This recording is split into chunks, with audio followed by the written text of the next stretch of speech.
பேசாம இந்த உள்ள வந்தாங்க தெரியுமா? அவங்க கையிலலாம் ஃபோன குடுத்து அனுப்பியிருக்க வேண்டியதானே!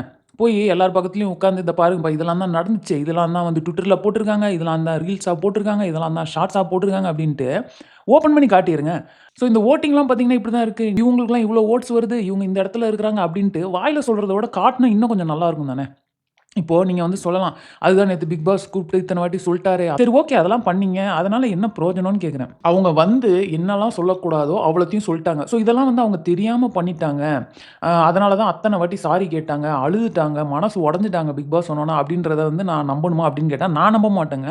ஏன்னா, இவங்கலாம் இங்கேருந்து வெளிய போன கண்டஸ்டன்ட்ஸ். அவங்க எல்லாரும் வெளிய மீட் பண்ணியிருப்பாங்க. திரும்ப உள்ள வரப்போறாங்க அப்படின்றப்போ, உள்ள வரத்துக்கு முன்னாடி அவங்க எல்லாரும் எனக்கு தெரிஞ்சு வெளியிலேயே எந்தெந்த கண்டஸ்டன்ட்ட எப்படி எப்படி உடைக்கலாம் அப்படின்ற அந்த ஸ்ட்ராட்டஜிய வெளியிலேயே உட்காந்து கிளீனா பேசிட்டு வந்திருப்பாங்க. இப்ப அவங்க உள்ள வந்து குடுத்த எந்த டேட்டாவும் எனக்கு தெரிஞ்சு அவங்களுக்கு தெரியாம குடுத்த டேட்டாவே கிடையாது.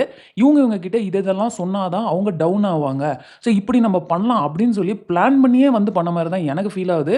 எதுவுமே வந்து அப்படியே தற்செயலா தெரியாம அப்படி எதேர்ச்சியா நடந்த விஷயம் மாரி நான் ஃபீல் பண்ணல. வெளிய இருந்து வந்த அந்த பழைய கண்டஸ்டன்ட்ஸோட ஸ்ட்ராட்டஜி இதுதான் அப்படின்னு நான் ஃபீல் பண்றேன். அவங்க ஆல்ரெடி கேம ஆட ஆரம்பிச்சுட்டாங்க. நீங்க பாருங்களேன், சௌந்தர்யா எங்கெங்க போனாங்க? இந்த எக்ஸ் கண்டஸ்டன்ட்ஸ் அதாவது சுனிதா உள்ள என்ட்ரி குடுத்து அவங்க ஒரு விஷயத்த சொன்ன அந்த செகண்ட்ல இருந்தே சௌந்தர்யாவ காணோம். டோட்டலா ஆஃப் ஆயிட்டாங்க. அடுத்து நம்ம விஷால். எல்லா கண்டஸ்டன்ட்ஸும் வந்து விஷால இப்படி பண்ணா விஷால் உடைஞ்சு பணப்பெட்டிய எடுத்துட்டு போயிருவாரு. அப்படின்றது ஒரு பக்கம். இன்னொன்னு என்ன அப்படின்னா, வெளிய எல்லாரும் விஷால இப்படி சொல்லிட்டு இருக்காங்க. அப்ப நம்ம நேரா போய் நாக்க புடுங்குன மாரி எந்த அளவுக்கு ஸ்ட்ராங்கா கேட்கிறோமோ, அந்த அளவுக்கு மக்கள் நம்மள சப்போர்ட் பண்ணுவாங்க அப்படின்னு சொல்லிட்டு தான் வந்து ஒருத்தரும் கேட்டிருப்பாங்க. சுனிதாலாம் பார்த்தீங்கன்னா, ரொம்ப நார்மலா சொல்லியிருப்பாங்கங்க. ஆனா இந்த சாச்சனா இருக்காங்க பாருங்க. எப்பா என்ன மாதிரி கேட்டிருப்பாங்க விஷால. ரொம்ப ஓவர் போர்டா போய் லைன கிராஸ் பண்ணி நெறைய விஷயங்கள் வந்து அவங்க சொல்லியிருப்பாங்க. அண்ட் அடுத்து நம்ம சாச்சனா. இப்போ உள்ள வந்த எல்லாருக்கும் அது 2வது சான்ஸ்னா, நம்ம சாச்சனாக்கு அது 3வது சான்ஸுங்க. அவங்க என்ன பண்றாங்க? 3 சான்ஸ் 3வது சான்ஸ குடுத்தும் ஏன் இப்படி உள்ள வந்து இந்த மாரியான விஷயங்கள பண்றாங்க அப்படின்றது எனக்கு தெரியல. இப்ப நான் எத எக்ஸாக்ட்டா சொல்றேன் அப்படின்னு பார்த்தீங்கன்னா, விஷால் மேட்டர் கூட கிடையாது.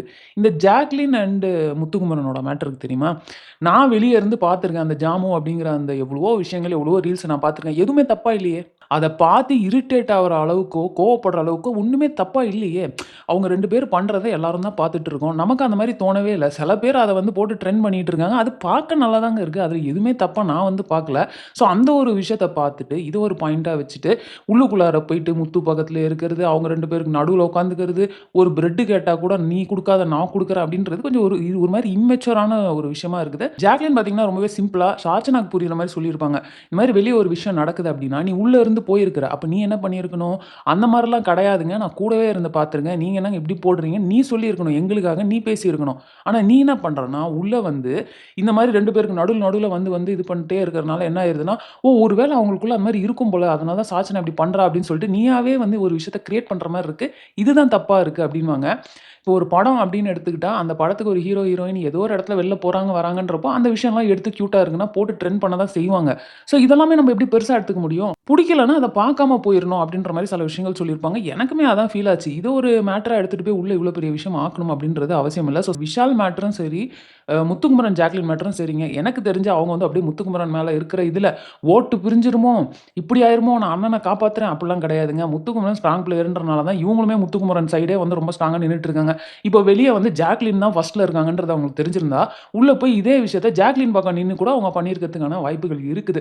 ஸோ நம்ம பார்க்குறப்போ வெளிய இருந்து உள்ள போனவங்கள தான் வந்து இன்னும் ஒரு ஸ்ட்ராங்கான ஒரு கண்டஸ்டன்ட்ஸ் அவங்க பண்ற எல்லா விஷயத்தையுமே வந்து இது ஒரு ஸ்ட்ராட்டஜியா அவங்க யோசிச்சு வெளிய பிளான் பண்ணிட்டு வந்திருப்பாங்க. அவங்களுக்கு எவ்வளோ நாள் டைம் இருந்தது? அதுவும் நம்ம ரவீந்தர் சார் பார்த்தீங்கன்னா, மொத வாரமே போய்ட்டாரு. ஃபுல் அண்ட் ஃபுல் வந்து ஷோ அவர் வந்து 24/7 பார்த்துருக்காரு. அவரு என்ன மாரி யோசிப்பாரு அப்படின்றத அந்த ஒரு வாரத்திலேயே அவர் ப்ரூவ் பண்ணிட்டு போய்ட்டாரு. ஸோ இப்போ வெளிய இருந்து இவ்வளத்தையும் பார்த்துட்டு மறுபடியும் உள்ள போயிருக்காருன்னா, அவரு என்ன மாரி பிளான்லாம் ஸ்கெட்ச் பண்ணிட்டு போயிருப்பாரு. அண்ட் உள்ள போறதுக்கு முன்னாடியே கூட இது எல்லாத்தையுமே அவங்க பிளான் பண்ணிட்டு போயிருப்பாங்க அப்படின்றது தான் என்னோட பாயிண்ட்டா இருக்குது. இன்னொன்னு பார்த்தீங்கன்னா, நேத்து நைட் இவங்கலாம் உட்காந்து பயங்கரமா மாஸ்டர் பிளான் பண்ணியிருப்பாங்க. இவங்கலாம்னு சொல்லக்கூடாது. இப்போ என்ன ஆயிரும் அப்படின்னா, ரவீந்தர் தான் வந்து இதில மாஸ்டர் மைண்டாவே இருப்பாரு. அவர் சொல்றத எல்லாரும் கேட்டுக்கிட்டு இருந்தாங்க. ஸோ ரவீந்தர் என்ன சொல்லியிருப்பாரு அப்படின்னு பார்த்தீங்கன்னா, இப்போ இவங்க வந்து நமக்கு உள்ள வரதுக்கு வந்து அந்த போர்டு ஒட்டியிருப்பாங்க தெரியுமா? ஒருத்தருக்கும் வந்து நீங்க வீட்ல பெரியவங்க இருந்தா கூட்டு வாங்க அந்த மாரியான போர்டு. ஸோ நம்ம என்ன பண்ணுவோம், நாளைக்கு காலையில அது எல்லாத்தையும் எடுத்துட்டு, நம்ம அவங்களுக்கு அத குடுக்குற மாரி குடுப்போம். ஸோ அதில அவங்கள புரொவோக் பண்ணுவோம். நம்ம வந்து ஏதாவது பண்ணியே ஆகணும் அப்படின்னு சொல்லிட்டு அவங்களோட மெயின் டார்கெட்டா பார்த்தீங்கன்னா, நம்ம ஜாக்லின், சௌந்தர்யா இவங்களலாம் தான் வந்து டார்கெட்டாவே செட் பண்றாங்க. ஸோ இவங்களலாம் அடிச்சு காலி பண்ணுவோம். அவங்களோட ஸ்ட்ராட்டஜி என்னவா இருக்கு அப்படின்னு பார்த்தீங்கன்னா, ரயான வந்து நம்ம ஏத்தி ஏத்தி பேசணும். அதாவது ரயான் தான் நம்பர் 1 அவரு தான் டிசர்விங் அவரு தான் டைட்டில் வின்னர்ன்ற அளவுக்கு நம்ம ஏத்தி ஏத்தி பேசிருவோம். ஸோ அத கேட்டு மத்தவங்கலாம் டவுன் ஆவாங்க, டல் ஆவாங்க அப்படின்ற மாரி பயங்கரமா ஒரு ஸ்ட்ராட்டஜி. அவங்களுக்கு என்ன அப்டின்னா, அந்த 8 பேர்ல ஒருத்தங்க வந்து அந்த கப்ப தூக்குனா அவங்களுக்கு அது ரொம்ப பெருமையா இருக்கும் அப்டின்ற மாரி ஒரு விஷயத்த பண்றாங்க. அஃப்கோர்ஸ் இது ஒரு கேம்ன்னு வரப்போ, இவங்க போடுற ஸ்ட்ராட்டஜி இது எல்லாமே வந்து உண்மையா வந்து ஒரு கேம் பாயிண்ட் ஆஃப் வியூல அவங்க உள்ள போனது ஏதாவது செய்யணும்ல. ஸோ அதுக்கு தான் அவங்க செஞ்சுட்டு இருக்காங்க. அது கரெக்ட்டா தான் இருக்கு. ஸோ அத வந்து பிக் பாஸ் நீங்க வந்து சொல்றப்போ நான் தெரியாம சொல்ட்டேன். ஐய்யயோ! நான் இப்டி நெனச்சுட்டு சொல்ட்டேனே! இப்டின்னு சொன்னதெல்லாம் வந்து சுத்தமா நம்பவே முடியல. இதெல்லாம் நீங்க பிளான் பண்ணீங்க. உள்ள அவங்களுக்கு சேர்க்கணும். அவங்கள இந்த விஷயத்தெல்லாம் சொல்லி டவுன் பண்ணணும்னு நீங்க சொல்ட்டீங்க. பிக் பாஸ் 4, 5 வாட்டி கண்டிச்சாரு. அப்புறம் ஐயோ! தெரியாம பண்ணிட்டேங்கன்ற மாரி நீங்க இது பண்ணிட்டீங்க. ஸோ அவ்வளவுமே வந்து இவங்களோட பிளானா தான் நான் பார்க்குறேன். உள்ள இருக்கிறவங்க வந்து இப்போ வந்து இவங்கள பீட் பண்ண போறாங்களா? இல்ல வெளியருந்து வந்தவங்க வந்து அவங்கள டவுன் பண்ண போறாங்களா? அப்படின்றத நம்ம வெயிட் பண்ணி தான் பார்க்கணும். ஸோ வாங்க இப்போ ப்ரோமோ 1ல என்ன நடந்துச்சுன்றத பார்த்துருவோமா? அதில வந்து பெருசா ஒண்ணும் விஷயம் இல்லைங்க. நேத்து வந்து டான்ஸ் இது நடந்துட்டு இருந்தது தெரியுமா? ஸோ இப்போ அந்த டான்ஸ் பேட்டில் மாரி வைக்கிறாங்க. அதில ஒன் ஆன் ஒன்ல பார்த்தீங்கன்னா, சுனிதா அண்ட் சௌந்தர்யா அவங்க 2 பேரும் வந்து பெர்ஃபார்ம் பண்றாங்க. சுனிதா பயங்கரமான டான்ஸருங்க. எப்படி இந்த காம்போவ போட்டாங்கன்னு தெரியல. நம்ம சௌந்தர்யா வந்து என்னதான் வந்து அவங்களுக்கு டான்ஸ் வரல அப்படின்றத எல்லாரும் சொன்னாலும், அவங்க வெறித்தனமா நிறுத்தாம பண்ணக்கூடிய ஒரு ஆள் தான். அவங்க வீட்ல சும்மா டைம் பாஸாவே அத பண்ணுவாங்க. அதாவது 1 மணி நேரம், 2 மணி நேரத்துல நிக்காம பாடுறது, நிக்காம ஆடுறதுன்றதெல்லாம் அவங்களுக்கு கைவந்த கல. ஸோ அவங்க எப்படி இப்ப 2 ஒரு ஒரு பயங்கரமான ஒரு டான்ஸரோட இவங்க ஆடுறாங்கன்றப்போ, அவங்க எந்த அளவுக்கு ஆடுறாங்கன்றத பார்க்கறத விட, என்ன மாதிரி அந்த வந்து ஹேண்டில் பண்றாங்க அப்படின்றத வந்து நம்ம பார்த்தாகணும். நான் பார்த்த வரைக்கும் சௌந்தர்யா பார்த்தீங்கன்னா, எப்பவும் போல அவங்க ஃபன் கலந்த அந்த ஒரு டான்ஸ போட்டு பயங்கரமா வந்து பண்ணிட்டு வெறித்தனமா பண்ண மாரி இருந்தது. சுனிதா டான்ஸருங்க. அவங்க சூப்பரா தான் பண்ணாங்க. அதுல சொல்றதுக்கு ஒண்ணும் இல்ல. பட் எனக்கு இந்த ப்ரோமோ பார்க்குறப்போ, பெர்ஃபார்மன்ஸ் வைஸ் ஒரு பெர்ஃபார்மரா பார்க்குறப்போ எனக்கு சௌந்தர்யாவ புடிச்சிருந்தது. பட் நம்ம ஃபுல் வீடியோவ பார்ப்போமே. அதுக்கப்புறமா என்ன அப்படின்றத பார்த்துக்கலாம்.